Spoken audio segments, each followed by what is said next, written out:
10-12 سال کا ایک معذور بچہ ہاتھ گاڑی میں بیٹھا بھیک مانگ رہا تھا۔ عورت نے ترس کھا کر بچے کے پھیلے ہوئے ہاتھ پر سکہ رکھنا چاہا تھا تو اس کے ہاتھ پر کوئی پیدائشی نشان دیکھ کر وحشیانہ انداز سے چلانے لگی، میرا بچہ ہے یہ، میرے بچے، میرے لال، یہ تو تیرے دونوں پاؤں کیا ہوئے؟ یہ تیرا دوسرا بازو کیسے کٹ گیا؟ وہ بچے کو بے تحاشا چومتی جاتی اور روتی جاتی تھی۔ اس کے چاروں طرف مجمع لگ گیا تھا اور بچے کی ہاتھ گاڑی چلانے والا بوڑھا آدمی خوف و ہراس میں مبتلا کھسکنے کی راہ تلاش کر رہا تھا۔ جب اس نے کوئی راہ نہ پائی تو آنسوؤں سے رونے لگا کہ یہ تو اس کا بیٹا ہے، بچپن میں ٹرک سے کچلا گیا تھا جس سے وہ معذور ہو گیا۔ اب ایک طرف وہ عورت چلا رہی تھی، دوسری طرف وہ بوڑھا گریہ ساری کر رہا تھا۔ بھیڑ تھی کہ بڑھتی جا رہی تھی۔ آخر میں آگے بڑھا اور عورت سے پوچھا، کیا معاملہ ہے؟ مجھے بتاؤ۔ میری بیوی بولی، ہاں بتاؤ، یہ پولیس میں افسر ہیں، تمہاری مدد کریں گے۔ وہ عورت پولیس کا نام سن کر چونکی۔ پاؤ جی، سچ مچ آپ پولیس کے آدمی ہیں؟ پاؤ پولیس والے، میرا بچہ دلا دے، اس آدمی کو گولی مار دے پاؤ، دیکھ اس نے میرے بچے کا کیا حشر کر دیا۔ یہ میرا گڈو ہے، اسکول کے راستے میں پہلے دن ہی کھو گیا تھا، 5 برس کا تھا اس وقت۔ باؤ گولی مار دے اس آدمی کو، پھانسی چڑھا دے اس کو، چوراہے پر سنسار کر دے اسے، میرے لال کا کیا حال کر دیا۔ وہ بلکتی جاتی تھی اور بچے کو چومتی جاتی تھی۔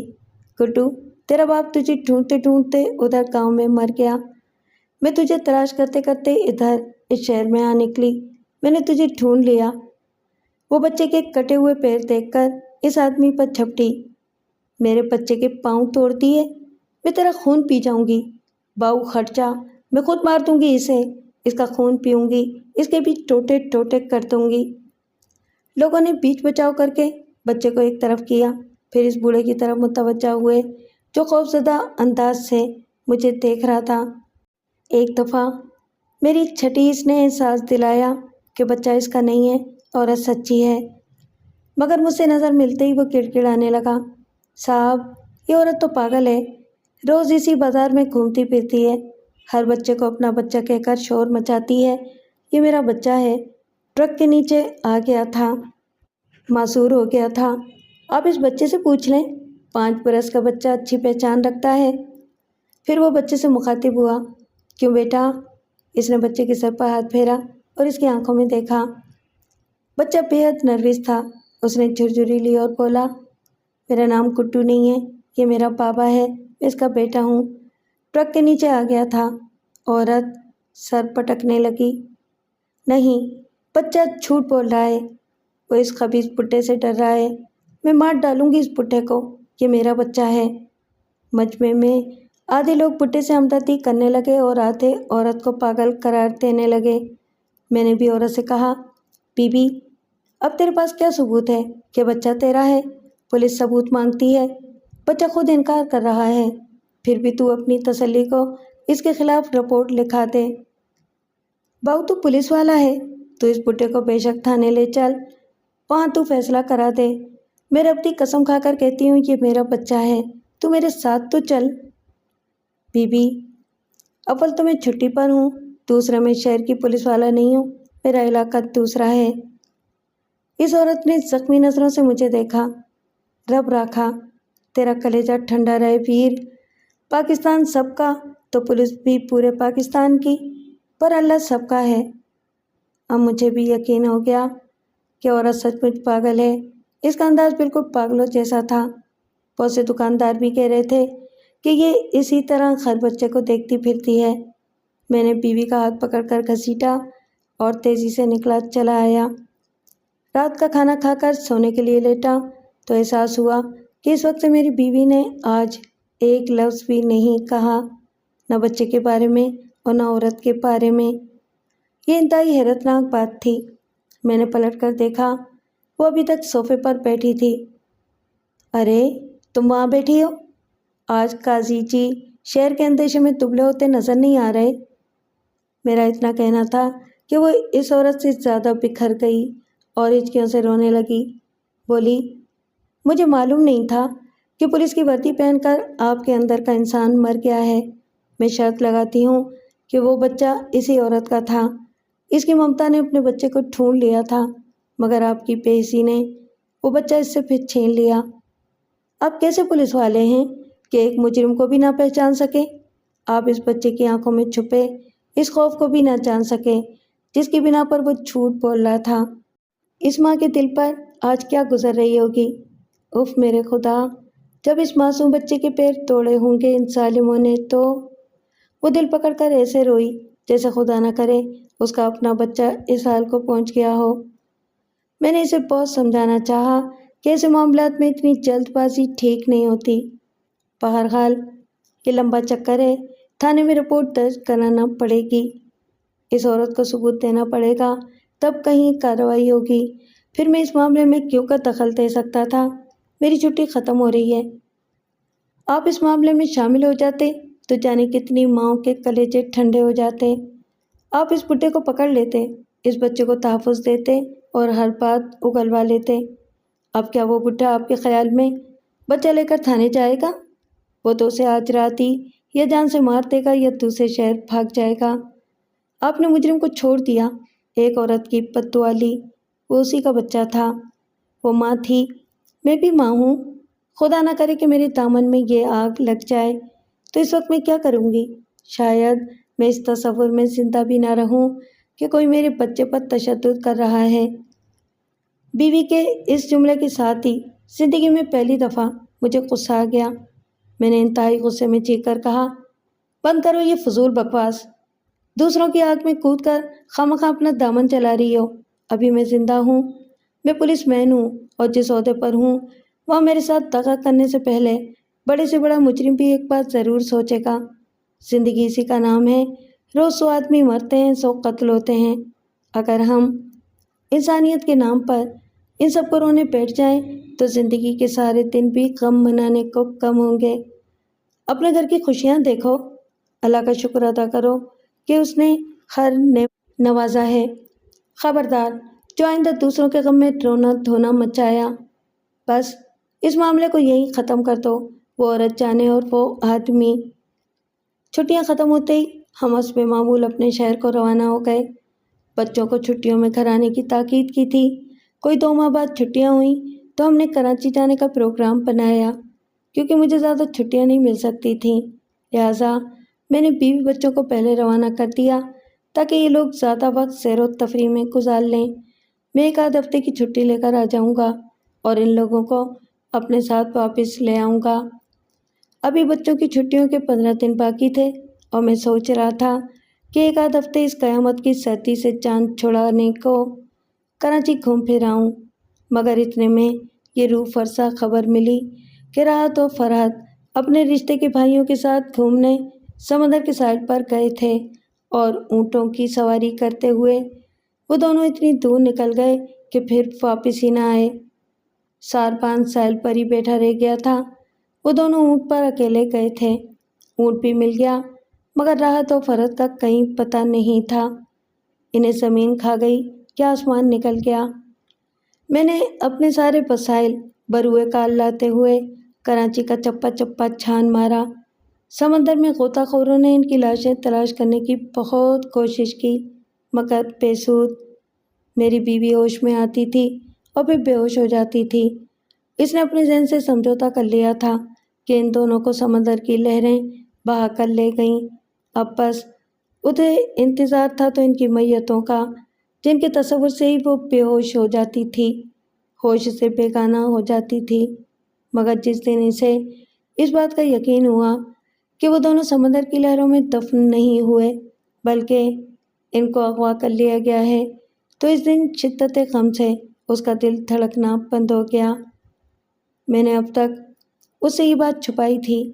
میں چاہتا تھا کہ میں اسے باور کرا دوں کہ ہمارے بچے ظالم موت نے ہم سے چھین لیے ہیں اور ظالم مچھلیاں ان کو نکل گئی ہیں، مگر میرے کسی رشتہ دار کی زبانی اسے یہ معلوم ہو گیا کہ پولیس کی کارروائی کے نتیجے میں جو معلومات حاصل ہوئیں ان کے تحت دونوں بچوں کو اغوا کیا گیا ہے۔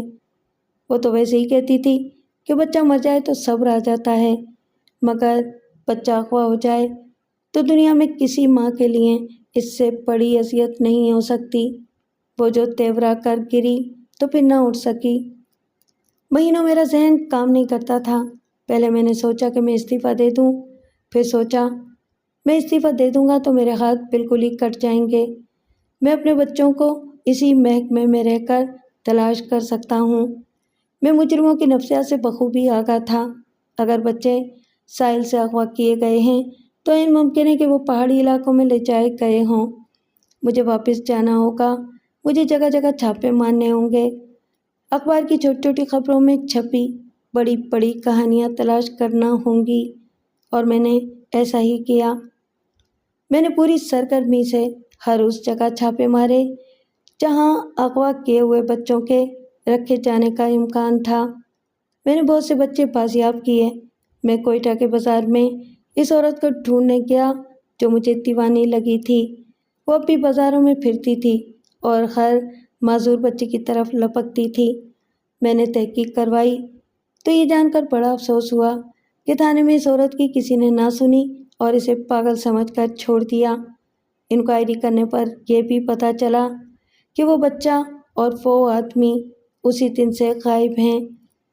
میں نے اپنا ٹرانسفر کوئٹہ کرا لیا اور دل میں قسم کھا لی کہ جب تک وہ بچہ نہ مل جائے میں چین سے نہیں بیٹھوں گا۔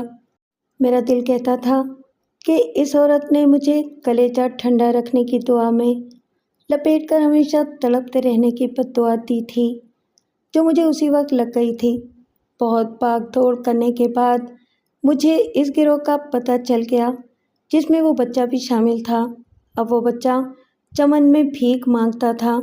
اس کے بازو کا وہ نشان جسے دیکھ کر اس کی ماں نے اسے پہچانا تھا، جلا کر گلا سڑا زخم بنا دیا گیا تھا۔ بچے کو اس حالت میں دیکھ کر مجھے جھرجھری آ گئی۔ دل سے بے ساختہ دعا نکلی، یا اللہ تو میرے بیٹوں کو موت دے دینا مگر ایسی اذیت میں مبتلا نہ کرنا۔ اس سے بہتر ہے کہ وہ سمندر کی لہروں میں بہہ گئے ہوں، انہیں مچھلیاں کھا گئی ہوں مگر وہ ان بھوکے بھیڑیوں کے ہاتھوں نہ پڑیں۔ میں راتوں کو اٹھ اٹھ کر ٹہلا کرتا تھا۔ کبھی کبھی مجھے اپنے بچوں کی سسکیاں سنائی دیتی، ابو ابو ہمیں بچاؤ۔ میں تڑپنے لگتا۔ اب احساس ہوتا کہ بچوں کی محبت کیا ہوتی ہے۔ جس دن میں نے اس عورت کا بچہ اسے لوٹایا اس دن میری حالت بہت خستہ تھی۔ میں نے روتے روتے اس کے آگے ہاتھ جوڑے اور کہا، مائی دعا کرنا میرے بچے بھی مجھے مل جائیں۔ وہ عورت پھوٹ پھوٹ کر رونے لگی، پاؤ ویر رب تیری سنے گا، یہ غم موت کے برابر غم ہے۔ اس واقعے کو 1 سال گزرا، پھر 6 ماہ اور گزر گئے۔ میری حالت نہ زندوں میں تھی اور نہ مردوں میں، بس جینے کا ایک ہی مقصد رہ گیا تھا کہ میرے بچے مجھے مل جائیں۔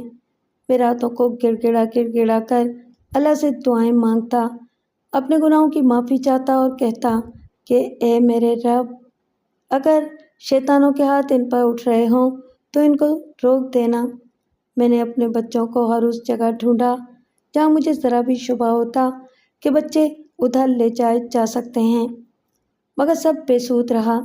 پھر رفتہ رفتہ مجھے احساس ہونے لگا کہ میرے بچے اغوا نہیں ہوئے، وہ سچ مچ سمندر میں غرق ہو گئے ہیں اور اب کبھی لوٹ کر نہیں آئیں گے۔ دھیرے دھیرے یہ احساس دل پر کھرنٹ سا بناتا چلا گیا۔ میں دنیا کو بالکل بھول گیا، سوائے اللہ کی یاد کے یا نوکری پر جانے کے میں کچھ نہ کرتا۔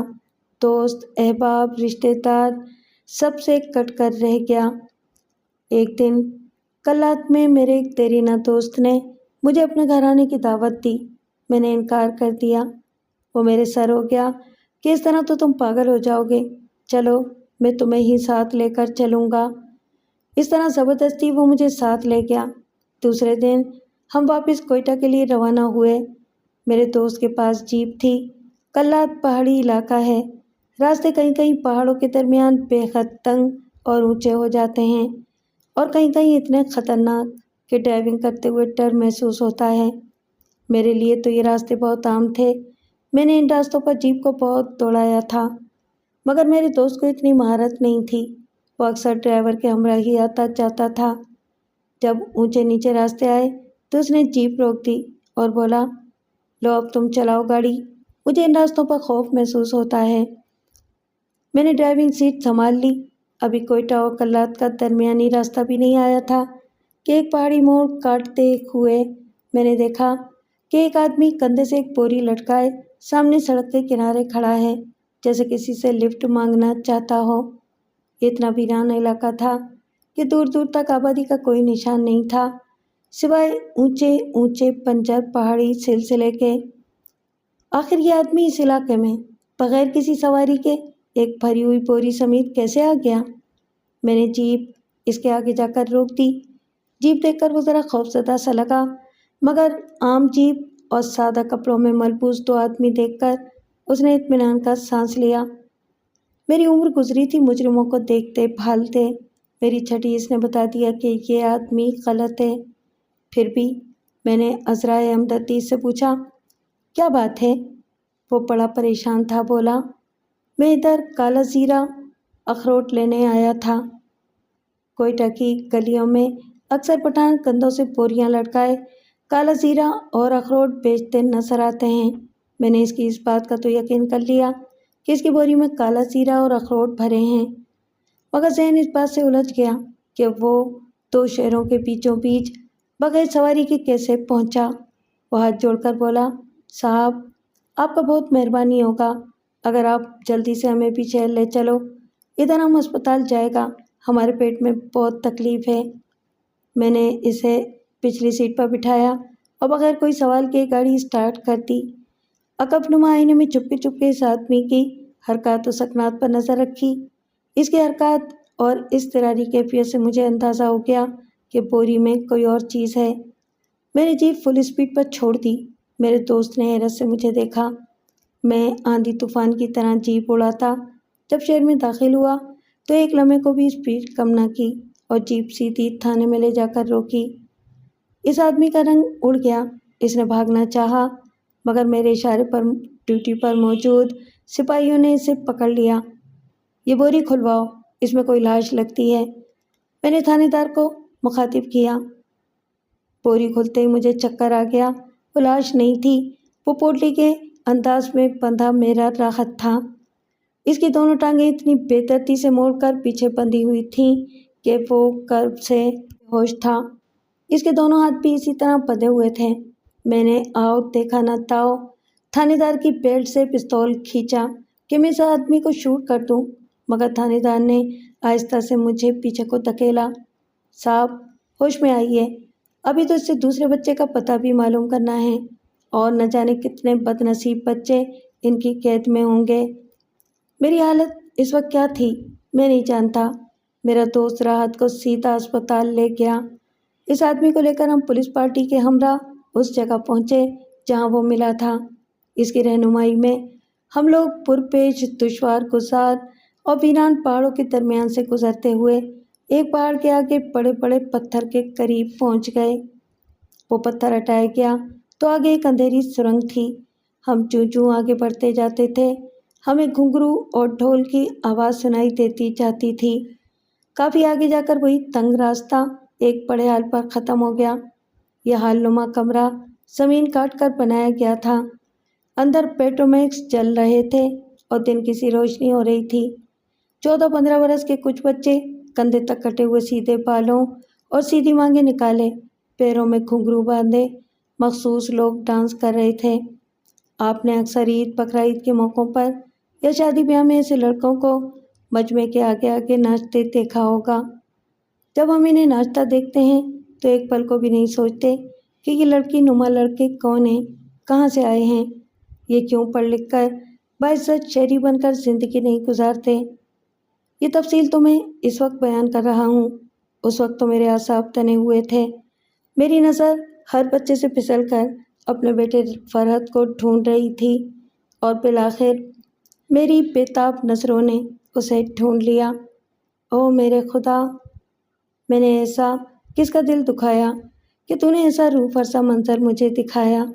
فرحت کا ایک بازو پیچھے کو دوہرا کر کے باندھا گیا تھا اور کونے کے نیچے ایک موم بتی چل رہی تھی۔ فرحت شاید چیخ چیخ کر اب بے دم اور ہر احساس سے عاری ہو چکا تھا۔ فو، میں نے بےتابی سے فرحت کی طرف اشارہ کیا۔ کسی نے دوڑ کر موم بتی بجھائی اور فرحت کا ہاتھ کھولا۔